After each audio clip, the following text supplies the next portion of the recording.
Good morning, everyone. Today, we dive deep into the escalating US-Israel-Iran war, now entering its third full week with no ceasefire in sight.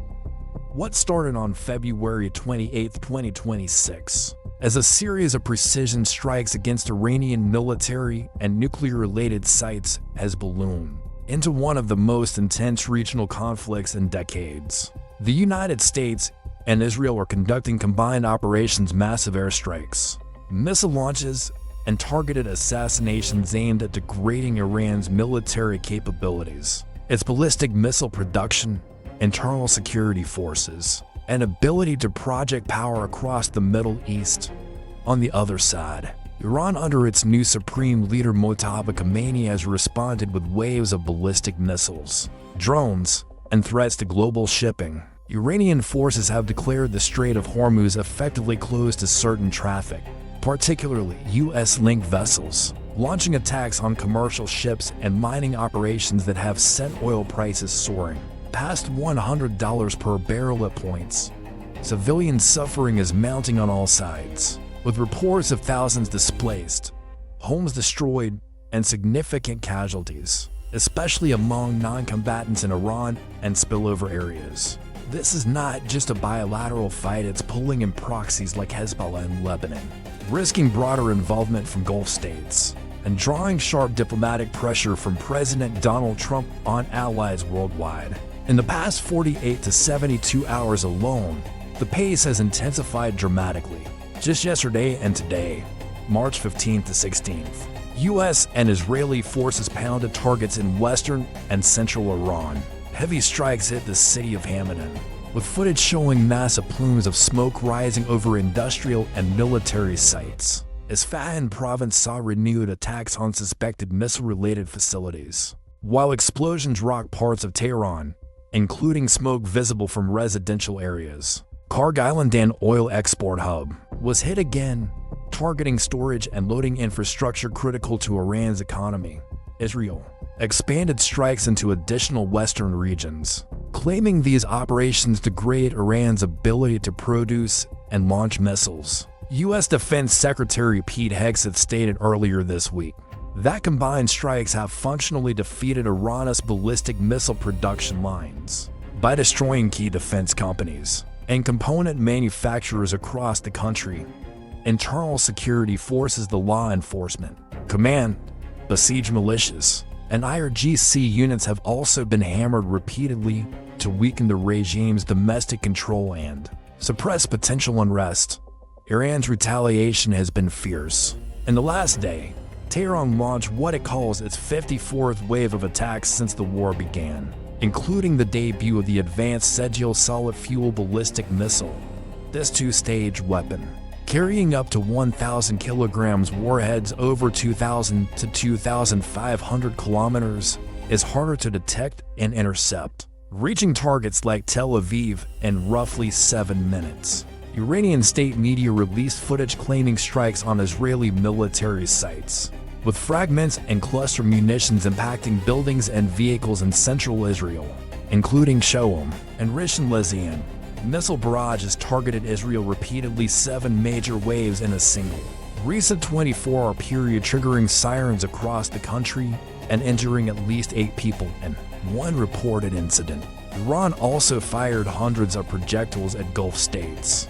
Drones and missiles intercepted over Saudi Arabia, Kuwait, the UAE, and even one strike killing workers in an industrial zone in Oman. A drone hit near Dubai airport earlier caused a fire and temporary flight suspensions, heightening fears of spillover. The Strait of Hormuz remains the flashpoint. Iran has attacked or threatened commercial vessels, with reports of a cargo ship set ablaze by a projectile and mines deployed.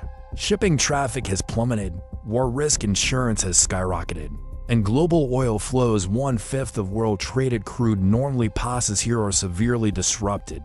Iran's new supreme leader vowed to keep the strait blocked to U.S. ships and called on regional nations to close American bases used in the attacks. U.S. President Donald Trump has been vocal and unyielding. In recent interviews and Truth Social posts, he declared the U.S. has decimated Iran's military capability 100% defeated in some claims, yet emphasized the fight continues until threats are fully eliminated. Trump vowed the war will end soon, but on our terms, rejecting immediate ceasefire talks. He dismissed mediation efforts by Oman and Egypt, with White House sources confirming the administration turned them down. Trump's biggest push right now targets international burden sharing for the Strait of Hormuz. He has demanded that about 7 countries, those heavily reliant on Middle East oil, send warships to police the waterway and escort tankers. In a Financial Times interview, he suggested delaying his planned China trip unless Beijing commits to helping reopen the strait, given China's massive oil imports. He warned NATO allies of a very bad future if they refuse to contribute, pointing out U.S. support for them in Ukraine. Trump claimed many nations will join, but so far, no firm commitments have emerged publicly. He added the U.S. Navy stands ready to escort vessels if needed, while continuing to bomb the hell out of Iranian shore positions and sink threatening boats. Iran rejects all talks. Foreign Minister Abbas Araqi stated Tehran has never asked for a ceasefire and receives military cooperation from Russia and China. The regime portrays the conflict as existential defense, highlighting civilian damage. Government spokesperson Fatima Mohajirani reported over 42,000 civilian sites at homes, schools, hospitals, causing hundreds dead, thousands wounded, and 3.2 million displaced. Iran accuses the U.S. and Israel of deliberately targeting civilians, fueling nationalist defiance. Israeli Prime Minister Benjamin Netanyahu, in his first press conference since the war started, said operations create optimal conditions for toppling the regime from within, while Israel helps externally.